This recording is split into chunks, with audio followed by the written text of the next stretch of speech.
அம்மா என்னெல்லாம் விளையாடுவோம் தெரியுமா? ஸ்கூல் படிக்கும்போது பால் மாதிரி ஒரு வெயிட் ஒரு அது தூக்கி எறியணும். அம்மா தான் ரொம்ப தூரமாக இந்த மாதிரி ஆகும்போது நீங்கள் க்ரோசரியை ஸ்ட்ரெச் பண்ணி பாருங்களேன். இந்த மாதிரி ஒரு ஈஸியான குக்கீஸ் நீங்கள் பார்த்துருக்கவே மாட்டீங்க.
Okay friends, good morning. நீ அங்க போற, இங்க வா. ஓகே, ஸோ குட்டீஸ் ஸ்கூலுக்கு கிளம்பியாச்சு. பிரேக்ஃபாஸ்ட் சாப்பிட்டுட்டு இருக்காங்க. இன்னைக்கு கொக்கோல நான் அந்த டீமை பீட் பண்ணியிருக்கேன். இன்னைக்கு கொக்கோவா? இந்த இயர் ஃபுல்லாக கொக்கோ. Next year basketball. அடையா சரி சொன்னாங்க. 2020 பிடி பீரியடா? டியூஸ்டே இந்த இயர் ஃபுல்லாக அம்மாவுக்கு பிடிச்ச ஒரு கேம் வந்து எனக்கும் ஸ்கூல் படிக்கும்போது என்ன தெரியுமா சொன்னாங்க? அம்மா என்னெல்லாம் விளையாடுவோம் தெரியுமா? ஸ்கூல் படிக்கும்போது கொக்கோ, அது என்னது ஷார்ட் புட் வந்து ஒரு வெயிட் மாதிரி இருக்கும். இப்படி பால் மாதிரி ஒரு வெயிட் ஒரு அது தூக்கி எறியணும். எவ்வளோ தூரம் தூக்கி எறிகிறோம் அப்படிங்கிறது ஷார்ட் புட். ஒரு வெயிட்டான பால் இவ்வளோ சின்னதாக இருக்கும்டா, ஒரு மெட்டலில் இருக்கும்னு நினைக்கிறேன். அதை தூக்கி எறியணும். எவ்வளோ தூரம் தூக்கி எறிகிறோம் அப்படிங்கிறது அளவு எடுப்பாங்க அவங்க, டிஸ்டன்ஸ். அம்மா தான் ரொம்ப தூரமாக தூக்கி எறியும். அதுக்கப்புறம் பேட்மிண்டன், அதெல்லாம் எனக்கு பிடிக்கும். மஹி குடிச்சியா? ஃபாஸ்டா குடிமா. வாலிபால், பாஸ்கெட்பால், ஃபுட்பால் உண்டா? இன்னைக்கு லஞ்சுக்கு பார்த்தீங்கன்னா எங்கள் ஊர் ஸ்பெஷல் கஞ்சியும் தீயலும், பெரும்பயிறு தீயல் தான் பண்ண போகிறேன். இது என்னோடய ஃபேவரட் காம்பினேஷன். ஸோ இது வந்து காராமணி இல்லைன்னா பிளாக் ஐட் பீஸ், தட்டைப்பயிறு இல்லாட்டி பெரும்பயிறுன்னு சொல்லுவாங்க. ஸோ இதை வந்து நல்லா வாஷ் பண்ணி ப்ரெஷர் குக்கரில் ஒரு 4-5 விசில் வச்சு எடுத்துகிட்டு போகிறேன். நீங்கள் வேணும்னா இதை ஊற வச்சு கூட நீங்கள் குக் பண்ணலாம். ஸோ இதை வந்து குக் பண்ணி எடுத்துகிட்டு வந்துடுறேன். ஓகே ஃப்ரெண்ட்ஸ், ஸோ இப்போ தான் வந்து பசங்க ஸ்கூலுக்கு போனாங்க. நான் இப்போ பிரேக்ஃபாஸ்ட் ரெடி பண்ண போகிறேன். அதுக்கப்புறம் லஞ்சும் ரெடி பண்ணிட்டேன். இன்றைக்கி பிளான் பண்ணியாச்சு. இன்றைக்கி பிரேக்ஃபாஸ்ட்டுக்கு வந்து அரிசி ரவை இருக்குல்ல, ஸோ அம்மா வந்து இந்த அரிசி ரவை வந்து வாங்கியிருக்கா. நான் யூஸே பண்ண மாட்டேன் நான். ஸோ நீ யூஸ் பண்ணு அப்படின்னு சொல்லிட்டு எனக்கு கொடுத்து விட்டான். ஸோ இதை வச்சு உப்புமா மாதிரி கிண்ட போகிறேன். அதுக்கப்புறம் வந்து மத்தியானத்துக்கு வந்து கஞ்சியும் பெரும்பயிறு தீயல். ஸோ இதுதான் வந்து மெனு. கஞ்சி பெரும்பயிறு தீயல் வந்து எங்கள் ஊர் காம்பினேஷன். என்னோடய குக் புக்கில் கூட அந்த ரெசிபி இருக்குது. அவ்வளோ நல்லாயிருக்கும் அந்த காம்பினேஷன். ஓகே, ஸோ ஆக்சுவலி தீயலுக்குள்ள அரப்பு வந்து இருக்குது. அதை யூஸ் பண்ணி தான் பெரும்பயிறு தீயல் வந்து பண்ண போகிறேன். பெரும்பயிறுனா அந்த தட்டைப்பயிறு, காராமணி சொல்லுவோம்ல அது. ஓகே, வாங்க இன்றைக்கி விலாக் ஸ்டார்ட் பண்ணிடலாம். நீங்கள் இந்த ஹேக் வந்து பார்த்தீங்களான்னு தெரியல, ஒரு நிமிஷம். இது ஆக்சுவலி ஒரு பாதி ஆனியனை வந்து பொடிசாக ஸ்லைஸ் பண்ணுறதுக்கு ஒரு ஹேக் வந்து ஆன்லைனில் ஓடிட்டு இருந்து. நீங்கள் பார்த்தீங்களான்னு தெரியல. ஒரு ஃபோர்க்கை வந்து இப்படி குத்திப்பாங்க. இந்த பீலர் இருக்குல்ல, இந்த பீலரை வச்சு இப்படி நீட்டாக இப்படி நம்ம சீவிட்டோன்னா ஸ்லைஸாக ஆனியன் வந்துடும். நம்ம தின்னா கட் பண்ணுவோம்ல, ஸோ அதுக்கு வந்து இந்த ஹேக் வந்து பயங்கரமாக இன்டர்நெட்டில் ஓடிட்டுருந்து. நான் ஆக்சுவலி நேற்று இது பண்ணி பார்த்தேன், பட் இது ஒர்க் ஆச்சு. அதனால் உங்கள் கூட ஷேர் பண்ணுறேன். இங்கே பாருங்க, ஸ்லைஸ்ட் ஆனியன்ஸ் கொஞ்சம் கொதறி வச்சுருக்க மாதிரி தான் இருக்குது. பட் ஆக்சுவலி ரொம்ப தின்னாக ஸ்லைஸ் பண்ணியிருக்கு. இது நம்ம குருமா கிரேவிக்கெல்லாம் டக்குன்னு இந்த மாதிரி தின்னாக இவ்வளோ தூரம் தின்னாக நம்மளால் கட் பண்ண முடியாது. பட் இந்த ஹேக் மூலமாட்டு தின்னாக உங்களுக்கு கட் பண்ணி தந்துடும். ஸோ பெரும்பயிறு தான் குக் ஆகிட்டுருக்கு. நான் வந்து இங்கே வீட்டில் பார்த்தீங்கன்னா க்ரோசரிஸ் ஆல்மோஸ்ட் முடிஞ்சு கிட்டத்தட்ட ஒரு 10 days இருக்குங்க. நான் வந்து என்ன பண்ணேன்னு பார்த்தீங்கன்னா, ஓகே, நான் உங்களுக்கு வந்து அன்றைக்கி அந்த ஹியூஜ் க்ரோசரி ஹால் வந்து காணிச்சிருந்தேன்ல. ஸோ அந்த வீடியோவில் நான் உங்கள் கூட ஷேர் பண்ணியிருந்தேன். மந்த்லி ஒன்ஸ் மட்டும்தான் நான் வந்து க்ரோசரி ஷாப்பிங் வந்து போக போகிறேன், இனிமேல் இடையில போகிறதில்ல அப்படின்னு. ஸோ அதே இதுலேயே வந்து இன்னொரு மெத்தடும் இப்போ ஃபாலோ பண்ணிகிட்ருக்கேன். அது என்னன்னு பார்த்தீங்கன்னா, க்ரோசரிஸை வந்து ஸ்ட்ரெச் பண்ணுறது. ஸோ அடுப்பு அடைச்சி வந்துடுறேன். ஓகே, ஸோ அது பெரும்பயிறு தான் குக் ஆகிட்டுருக்கு. க்ரோசரிஸை ஸ்ட்ரெச் பண்ணுறது அப்படின்னா என்னென்னு பார்த்தீங்கன்னா, நம்ம வந்து யூஸ்வலாக நீங்கள் எப்படின்னு சொல்லுங்கள், நம்ம வீட்டில் வந்து கொஞ்சம் ஒரு 4-5 பொருள் தீர்ந்துடுச்சுன்னா உடனே நம்ம ஷாப்பிங் போயிடுவோம், அப்படி தானே க்ரோசரி போகணுன்னு. இந்த வாட்டி எனக்கு வந்து அப்படி தான். நான் லிட்ரலி 10 days ஸ்ட்ரெச் பண்ணிகிட்ருக்கேன். என்னால் முடியுது. ஆக்சுவலி இன்னுமே ஒரு வீக் வந்து ஓட்டலான்னு நினைக்கிறேன்.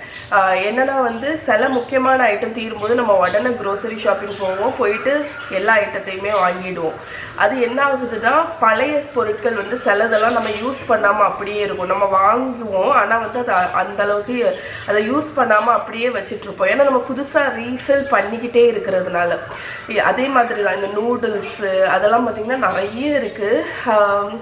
நம்ம அந்தால க்ரோசரி ஷாப்பிங் போவோம், புது பொருள் வாங்குவோம், அப்போ அந்த நூடுல்ஸ் யூஸ் பண்ணாத மாதிரி இருக்கும், யூஸ் பண்ண மாட்டோம் நம்ம. ஸோ அதனால் நான் இந்த வாட்டி என்ன முடிவெடுத்தேன்னு பார்த்தீங்கன்னா, லிட்ரலி பேண்ட்ரியில் எல்லாமே தீர்ந்ததுக்கப்புறம் தான் போகணுன்னு. லாஸ்ட் 10 days போல் நான் வந்து எல்லாத்தையுமே யூஸ் பண்ணிகிட்ருக்கேன். சோயா சங்க்ஸ் இருந்துச்சு 2 மாதமாட்டு, அது யூஸே பண்ணலாம், அதை யூஸ் பண்ணி காலி பண்ணிட்டேன். அதுக்கப்புறம் பார்த்தீங்கன்னா இப்போ இன்றைக்கி வந்து காராமணி, இதுவுமே வாங்கி ரொம்ப நாள் ஆச்சு, யூஸ் பண்ணாமல் வச்சுருந்தேன். ஸோ இன்றைக்கி ஓகே நம்ம பெரும்பயிறு தீயல் பண்ணலாம் லஞ்சுக்கு அப்படின்னு சொல்லிட்டு அதை எடுத்திருக்கேன். ராஜ்மா இருக்குது, அதை நாளைக்கு வந்து ராஜ்மா சாவல் வந்து பண்ணலாம் அப்படின்னு இருக்கேன். அது ஒரு நார்த் இந்தியன் டிஷ், ராஜ்மா சாவல்னு, அந்த டிஷ் பண்ண போகிறேன். லிட்ரலி இப்போ பார்த்தீங்கன்னா எல்லாமே இதாகிடுச்சு. பாசிப்பருப்பு தீந்துடுச்சு, பச்சை பயிறு தீந்துடுச்சு. பட் நான் வந்து க்ரோசரி ஷாப்பிங் போக வேண்டாம் அப்படின்னு இருக்கேன். இது வந்து என்னன்னு சொல்லுவாங்கன்னா, நம்மளோட க்ரோசரியை வந்து ஸ்ட்ரெச் பண்ணுறது அப்படின்னு. ஸோ அந்த மெத்தடை நான் ஃபாலோ பண்ணிகிட்ருக்கேன். நீங்களும் வந்து சில 2-3 ஐட்டம் தீந்துடுச்சு, இப்போ உங்களுக்கு வந்து இம்பார்ட்டன்ட் ஐட்டம் தீந்துடுச்சு, உப்பு சில்லி பவுடர்லாம் தீந்துட்டுனா நீங்கள் லோக்கலில் ஏதாவது ஒரு கடையில் ஒரு பாக்கெட் வாங்கி தள்ளிடுங்க. பட் இந்த மாதிரி ஆகும்போது நீங்கள் க்ரோசரியை ஸ்ட்ரெச் பண்ணி பாருங்களேன், உங்களுக்கு வந்து ரொம்ப நாளைக்கு வந்து ஆல்ரெடி உங்ககிட்ட இருக்கிற பொருளே நம்ம யூஸ் பண்ணுவோம். ஏன்னா எதுவுமே இல்லாத டைம் நம்ம வந்து அதை எடுக்க தோணும் நமக்கு, அப்படி தானே. ஸோ இப்போ இன்றைக்கி நைட்டு வந்து நான் மில்லட் நூடுல்ஸ் வந்து வாங்கி ரொம்ப நாள் ஆச்சா, அதை வச்சு தான் இன்றைக்கி நூடுல்ஸ் டிஷ் வந்து நைட்டு பண்ணலாம் அப்படின்ட்டு இருக்கேன். ஸோ பாருங்கள், க்ரோசரிஸ் இல்லை ஆக்சுவலி, ஆனால் வெஜிடபிள்ஸ்லாம் நம்ம யூஸ்வலாக வாரம் வாங்குறது. பட் இந்த மாதிரி ஸ்ட்ரெச் பண்ணுறது மூலமாட்டு நான் இவ்வளோ ஒரு 10 நாளைக்கு முன்னாடியே க்ரோசரி ஷாப்பிங் போக வேண்டியது 10 நாள் நான் வந்து வீட்டில் உள்ள பொருளை யூஸ் பண்ணி எல்லாத்தையுமே காலி பண்ணிட்டேன். ஸோ இந்த மெத்தட் உங்களுக்கு நீங்கள் ஃபாலோ பண்ணி பாருங்கள், உங்களுக்கு வந்து ஹெல்ப்ஃபுல்லாக இருக்கா அப்படின்னு. ஸோ இது ஒரு நல்ல மணி சேவிங் டிப் அப்படின்னு நினைக்கிறேன் நான். ஸோ இப்போ இங்கே பார்த்தீங்கன்னா இந்த ரவை பார்த்தீங்களா, இப்போ நம்மள்கிட்ட வந்து பிளெயின் ரவை இருந்துச்சுன்னு வைங்களேன், ஒரு நிமிஷம். ஸோ இந்த மாதிரி சின்ன சின்ன டிப்ஸ் தான் வந்து ஆஸ் அ ஹோம் மேக்கர் நம்ம வந்து நம்மளோட பட்ஜெட்டும் சரி, புதுசாக நம்ம வந்து இது பண்ணிக்கலாம், சேவ் பண்ணிக்கலாம் மணி. ஸோ நம்ம கொஞ்சம் ஒரு ஸ்மார்ட்டாக ஆக்ட் பண்ணோம் அப்படின்னா நிறைய மணி சேவ் ஆகும். ஸோ இப்போ பார்த்திங்கன்னா, இப்போ என்கிட்ட வந்து இந்த ரவை இருந்துச்சுன்னு வைங்களேன், நார்மல் ரவை இல்லைன்னா சேமியா இருந்துச்சுன்னா நான் இந்த அரிசி ரவை கண்டிப்பாக யூஸ் பண்ணியிருக்க மாட்டேன். பட் இப்போ அது இல்லாததுனால நான் பிரேக்ஃபாஸ்ட்டுக்கு வந்து அரிசி ரவை எடுத்திருக்கேன். வெங்காயம் பச்சை மிளகா கட் பண்ணியாச்சு. இதில் 2 கப்பு நான் யூஸ் பண்ண போகிறேன். எனக்கு தெரிஞ்சு இதில் கூட 2 கப்பே இருக்கும், அதனால் கூட ஒரு நாள் கொழுக்கட்டை ஏதாவது அவிக்கிறதுக்கு கூட இது வந்து வசதியாக இருக்கும். ஸோ இந்த அரிசி ரவை 2 கப்பு நான் எடுத்துக்கிறேன். ஓகே, இப்போ நம்ம உப்புமா பண்ணிடலாம். ஓகே, ஆக்சுவலி நான் 2 கப்பு போட போகிறேன்னு சொன்னேன். பட் நான் இன்றைக்கி 1 கப்பு தான் போட போகிறேன். ஏன்னு பார்த்தீங்கன்னா சதீஷ் வந்து தோசை தான் ப்ரிஃபர் பண்ணுவாங்க. நான் பிரேக்ஃபாஸ்ட் சாப்பிட மாட்டேன். ஸோ அத்தைக்கும் மைனிக்கும் மட்டும்தான். அதனால் 1 கப்பே கரெக்டாக இருக்கும். ஸோ ஆயில் ஹீட் பண்ணிக்கோங்க. அதில் கொஞ்சமாக உளுத்தம் பருப்பு, அதுக்கப்புறம் 1 வரமிளகா, கடுகு போட்டுக்கோங்க. ஸோ இந்த 3ம் கொஞ்சம் பொரியட்டும். ஸோ இப்போ வந்து வெங்காயம் போட்டுடலாம். வெங்காயம், பச்சை மிளகாய். ஸோ அகெயின் 1 கப்பு இதுக்கு வந்து அவ்வளோ வெங்காயமும் தேவையில்லை. வெங்காயம், பச்சை மிளகாய் போட்டு லைட்டாக வதக்கிடுங்க. இதில் வந்து நீங்கள் வந்து பெருங்காயத்தூள், கருவேப்பிலை அது கூட போட்டுக்கோங்க. பெருங்காயத்தூள் போட்டுக்கலாம், நல்லாயிருக்கும். ஸோ கருவேப்பிலை போட்டுக்கோங்க. இதை ரொம்ப நேரம்லாம் வதக்கணும்னு இல்லை, ஒரு 30 செகண்ட்ஸ் வதக்கினா போதும். இப்போ நம்ம வச்சுருக்கிற அந்த அரிசி ரவைங்கிறது வேறு ஒன்றுமே இல்லைங்க. நீங்கள் வந்து நம்ம அரிசியை வந்து ரவை கன்சிஸ்டன்சியில் பவுட்ரு பண்ணி எடுத்துட்டாலே போதும். இது யூஸ்வலாக அந்த ஊற வச்சு பண்ணக்கூடியது. இது உங்களுக்கு கடையிலே கிடைக்கும். ஆனால் இது அம்மா வந்து ஹோம்மேடாக பண்ணியிருக்காங்க. இந்த அரிசி ரவை எப்படி பண்ணணுங்கிறது வந்து என்னோடய ப்ளாகில் இருக்குது. ஸோ ரவை போட்டுட்டு நான் எப்போவுமே ஒரு 2 மினிட்ஸ் வந்து ஃப்ரை பண்ணுவேன். ஸோ இப்போ வந்து கொஞ்சம் கொத்தமல்லி கீரை, அதுக்கப்புறம் உப்பு, இந்த இதுக்கு தேவைக்கு தக்கன உப்பு, அதையும் போட்டு மிக்ஸ் பண்ணிடுங்க. இப்போ நம்ம வந்து ஹாட் வாட்டர், நான் வந்து கெட்டிலில் ஹாட் வாட்டர் ஆன் பண்ணி வச்சுருக்கேன், அதை ஊற்றிடலாம். ஸோ யூஸ்வலாக 1 கப் இதுக்கு வந்து உங்களுக்கு ஒரு 1.5 கப் அளவுக்கு ஹாட் வாட்டர் தேவைப்படும். ஸோ நல்லா மிக்ஸ் பண்ணிடுவோம். ஸோ இது வந்து ஆக்சுவலி கொஞ்சம் ஃபைனாட்டு உள்ள ரவை வீட்டில் பண்ணுறதுனால, அதனால் நான் தண்ணி குறைவாக தான் ஊற்றிருக்கேன். ஸோ இப்போ நல்லா வந்து மிக்ஸ் பண்ணியாச்சு பாருங்கள். இதை வந்து இனி லோ ஹீட்டில் நான் ஒரு 3 மினிட்ஸ் போல் அப்படியே மூடி வச்சிட போகிறேன். ஓகே ஃப்ரெண்ட்ஸ், ஒரு 5 மினிட்ஸ் கழிச்சு பாருங்கள், நம்மளோட உப்புமா வந்து ரெடி. ஆக்சுவலி இது வந்து கொஞ்சம் ஃபைனாக இருக்கக்கூடிய ரவைனால நான் இன்னுமே தண்ணி வந்து கொஞ்சம் குறைவாகவே ஊற்றிருக்கலாம். பட் இட்லி ரவைன்னு உங்களுக்கு கடையில் கிடைக்கிறதுக்கு நீங்கள் வந்து 1க்கு 1.5 கரெக்டாக இருக்கும். ஓகே, ஸோ நம்மளோட ரவை உப்புமா மாதிரியே இருக்கும், ஆனால் அரிசி வச்சு பண்ணது. ஸோ இதுவும் இருக்குது பிரேக்ஃபாஸ்ட்டுக்கு. அதுக்கப்புறம் லெஃப்ட் ஓவர் சத்துமாவும் இருக்குது. அதனால் ஓகே. பட் நான் வந்து லஞ்ச் தான் எப்படியும் சாப்பிடுவேன். அதனால் நான் பிரேக்ஃபாஸ்ட் சாப்பிடாததுனால பிரேக்ஃபாஸ்ட் முடிஞ்சிடுச்சு. பயிர் வெந்துட்டுருக்கு. நான் உங்களுக்கு தீயல் வந்து வைக்கும்போது நான் உங்களுக்கு அனுக்கிறேன். ஆக்சுவலி தீயல் அரப்பு மிக்ஸ் பண்ணி பண்ண வேண்டியதான், அதனால் சிம்பிளாக முடிஞ்சிடும். ஸோ இப்போ கொஞ்சம் காஃபி, எஸ் ஏதோ ஒன்று மறந்துட்டேனே நினச்சிட்டு இருந்தேன், காஃபி போட்டுடலாம். ஸோ யூஸ்வலாக என்னோடய டே வந்து இப்படி தான் போகும். மகாமகி ஸ்கூலுக்கு போனோன்னே எவ்வளோ கொசு படுத்துட்டு, மகாமகி ஸ்கூலுக்கு போனோன்னே நான் வந்து பிரேக்ஃபாஸ்ட்டை முடிச்சுட்டு அடுத்து காஃபி எடுத்துகிட்டு என்னோடய இடத்துல போய் உட்காந்து கொஞ்சம் யூடியூப் வேலைகள்லாம் பார்ப்பேன், எடிட்டிங் அந்த மாதிரி அதெல்லாம்.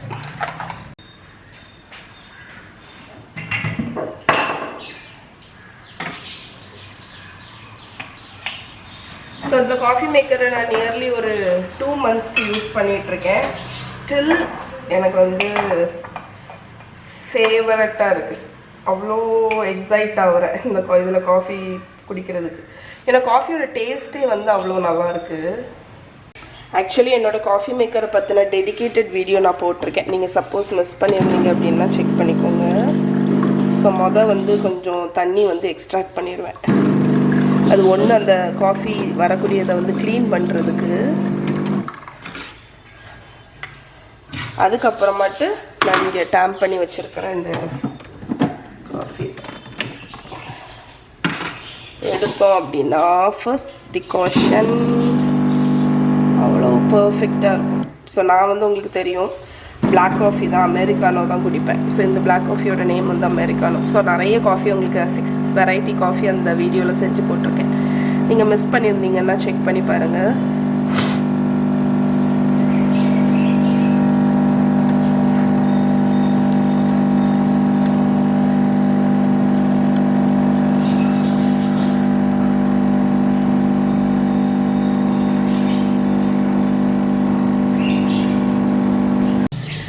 Okay friends, good morning.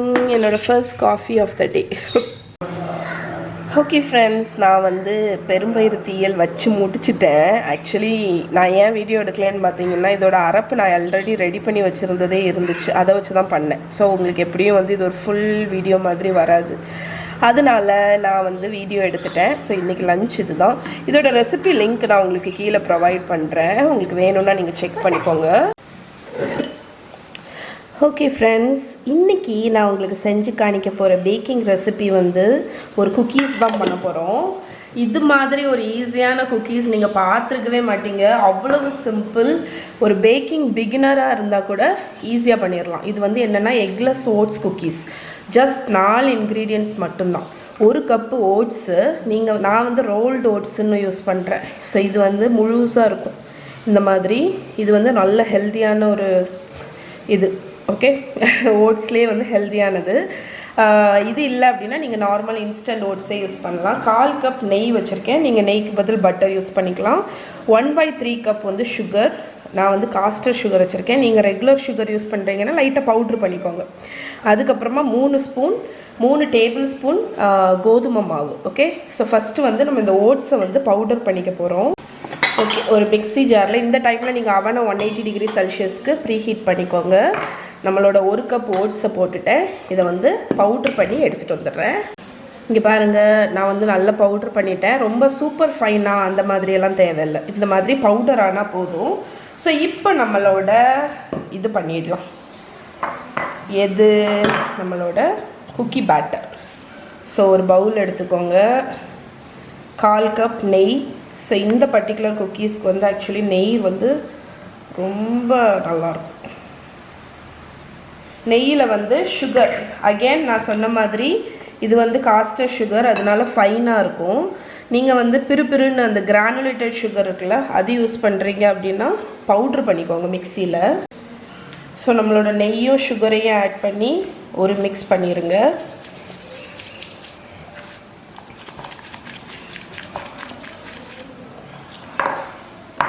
இப்போ நம்மளோட பவுடர் பண்ணி வச்சுருக்கிற ஓட்ஸு, அதுக்கப்புறம் மாவு, கோதுமை மாவு.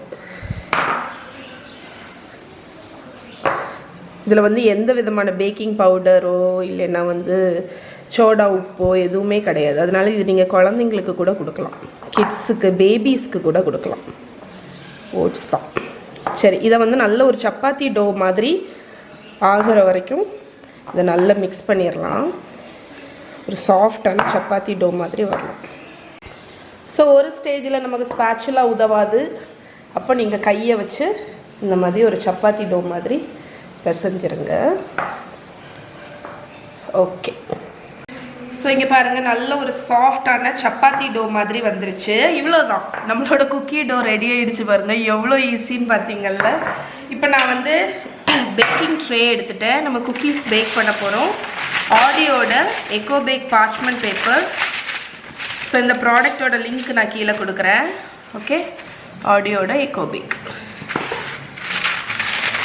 ஓகே, இப்போ நம்மளோட பார்ச்மெண்ட் பேப்பரை விரிச்சாச்சு.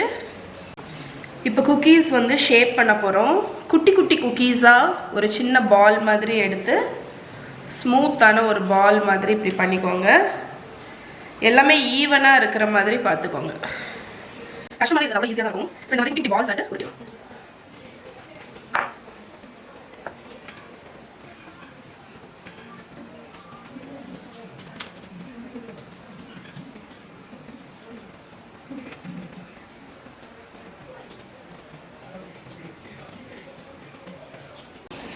ஸோ இவ்வளோ மிக்சரில் எனக்கு பார்த்தீங்கன்னா 16 குக்கீஸ் கிடச்சிருக்கு. இப்போ வந்து ஒரு ஃபோர்க் எடுத்துக்கோங்க. இந்த குக்கீஸ்க்கு மேலே இந்த மாதிரி ப்ரெஸ் பண்ணி விடுங்க.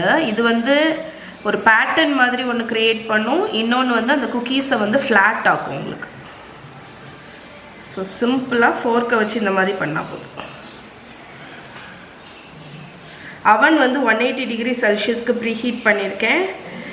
ஸோ நம்ம பேட்டர்ன் போட்டாச்சு.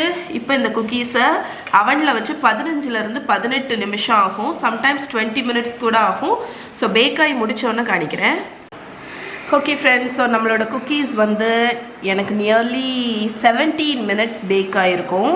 ஸோ உங்களுக்கு குக்கீஸை வெளியே எடுத்தோடனே நீங்கள் தொட்டு பார்த்தீங்கன்னா சாஃப்டாக தான் இருக்கும். அதுக்கு வேண்டி ஐயோ குக்கீஸ் பேக் ஆகலைன்னு நிறைய நேரம் பேக் பண்ணிடாதீங்க. எப்போவுமே குக்கீஸ் வந்து நம்ம வெளியே எடுத்து வச்சதுக்கு அப்புறம் எடுக்கும்போது சாஃப்டாக இருக்கும். அது வந்து கூல் ஆகும் தெரியுமா, கூல் ஆகும்போது நல்ல கிறிஸ்பி ஆயிரும். ஏன்னா அது கேரி ஆன் குக்கிங் வந்து பண்ணும். ஓகே, அதனால் நீங்கள் வந்து சாஃப்டாக இருக்கேன்னு நினச்சி ஓவராக பேக் பண்ணிடாதீங்க. இது எல்லாமே குட்டி குட்டி குக்கீஸ் தான். அதனால் இது எனிவேர் 16 to 17 மினிட்ஸில் 180 டிகிரி செல்சியஸில் சூப்பராக பேக் ஆகிடும். இப்போ தான் வெளியே எடுத்து வச்சேன். கம்ப்ளீட்டாக இது கூல் ஆகட்டும். ஒரு 10 நிமிஷம் கூல் ஆனதுக்கப்புறம் இதை எடுத்து உடச்சி காணிக்கிறேன் உங்களுக்கு. ஓகே ஃப்ரெண்ட்ஸ், இங்கே பாருங்கள், நம்மளோட ஓட் குக்கீஸ் வந்து கம்ப்ளீட்டாக கூல் ஆகிடுச்சு. இப்போ நான் அதை ஒன்று எடுத்து காணிக்கிறேன் உங்களுக்கு. டெக்ஸ்சர் பாருங்கள். ஸோ வெளியே வந்து நல்ல பட்டரியாக இருக்கும், உள்ளே உடச்சிங்கன்னா கிறிஸ்பியாக இருக்கும். ஓகே, ஸோ 18 to 20 மினிட்ஸ் இதை பேக் பண்ணுங்கள். இந்த குக்கீஸை நீங்கள் வந்து ஒரு ஏர்டைட் ஜாரில் போட்டு வச்சுக்கலாம். ஓகே, ஸோ நல்ல கூலானதுக்கப்புறம் ஒரு ஏர்டைட் கண்டெய்னரில் போட்டு வச்சிங்கன்னா உங்களுக்கு 1 வீக் வரைக்குமே இது ரொம்ப நல்லாயிருக்கும். ஓகே, ஸோ இதை கண்டிப்பாக ட்ரை பண்ணி பாருங்கள். ட்ரை பண்ணி பார்த்துட்டு எப்படி இருக்குன்னு சொல்லுங்கள். இதோட இன்றைக்கி வீடியோ முடிச்சுக்கிறேன். நாளைக்கு உங்களை மீட் பண்ணுறேன். பாய்.